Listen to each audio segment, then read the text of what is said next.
कहा जाता है कि व्यक्ति खाली हाथ आया है और खाली हाथ ही जाएगा। लेकिन ग्रंथों के अनुसार व्यक्ति की मृत्यु के बाद भी 5 चीजें उसके साथ अगले जन्म तक जाती हैं। तो आइए जानते हैं मरने के बाद क्या साथ ले जाता है व्यक्ति। आपने अक्सर लोगों को कहते सुना होगा कि मृत्यु के बाद व्यक्ति के साथ कुछ नहीं जाता। जो भी उस व्यक्ति से जुड़ी भौतिक सुख की चीजें हैं वो सब यहीं रह जाती हैं।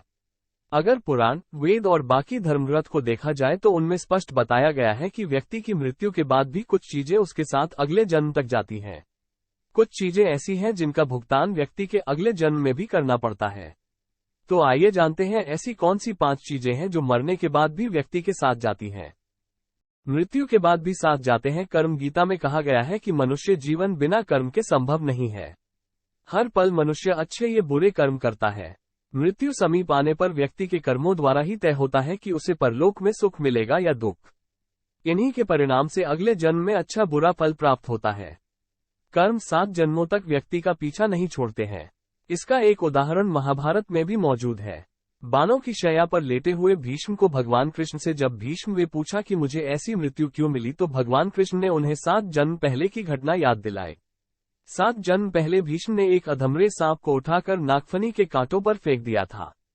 कर्म मनुष्य का कभी पीछा नहीं छोड़ते। मृत्यु के बाद भी साथ जाता है पुण्य। अपने अक्सर घर के बड़ों से सुना होगा कि दान और परोपकार कभी खाली नहीं जाता है। इसका जिक्र शास्त्रों में भी किया गया है। जीवन में अगर कोई अपरिचित व्यक्ति आपकी मदद करता है, इसका अर्थ है कि वो पिछले जन्म में आपके द्वारा किए गए दान और परोपकार को चुका रहा है। इसलिए दान पुण्य करते रहना चाहिए। मृत्यु के बाद भी साथ जाता है ज्ञान। ज्ञान व्यक्ति को भीड़ में सबसे अलग करता है। ज्ञान के बल पर आप अपनी एक अलग पहचान और लोगों पर छाप छोड़ने में कामयाब रहते हैं। इसलिए अपनी मृत्यु से पहले पहले आप जितना ज्ञान ले लेंगे वो आपके बहुत काम आएगा। दरअसल ऐसी मान्यता है कि जीवित रहते हुए व्यक्ति जो गुण सीख लेता है वो उसके साथ मृत्यु के बाद भी जाते हैं। इसलिए अपना समय खुद को अच्छा ज्ञान और गुण सीख में व्यस्त करें। श्री गीता में भी इस बात का जिक्र किया गया है कि ज्ञान और दान कभी नष्ट नहीं होता है। मृत्यु के बाद भी साथ जाता है कर्ज। धार्मिक ग्रंथों में बताया गया है कि कर्ज कभी भी व्यक्ति का पीछा नहीं छोड़ता। अगर किसी व्यक्ति ने आपका भला किया है तो उसका ये ऋण जैसा ही मौका मिले उतार देना चाहिए।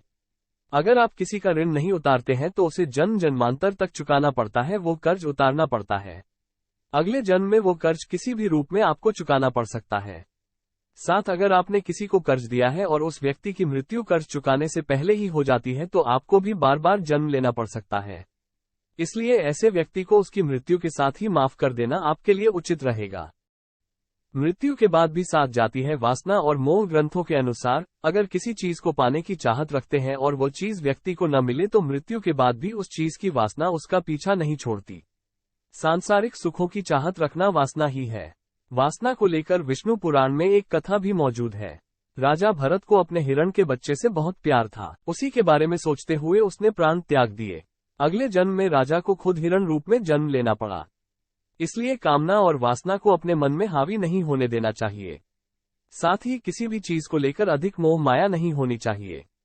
यह व्यक्ति की मृत्यु के बाद भी इसके साथ जाते हैं। तो दोस्तों, आप लोगों को वीडियो कैसी लगी? अगर अच्छी लगी हो तो वीडियो को लाइक करें और इसी प्रकार की रोचक बातें जानने के लिए चैनल को सब्सक्राइब कर ले। धन्यवाद।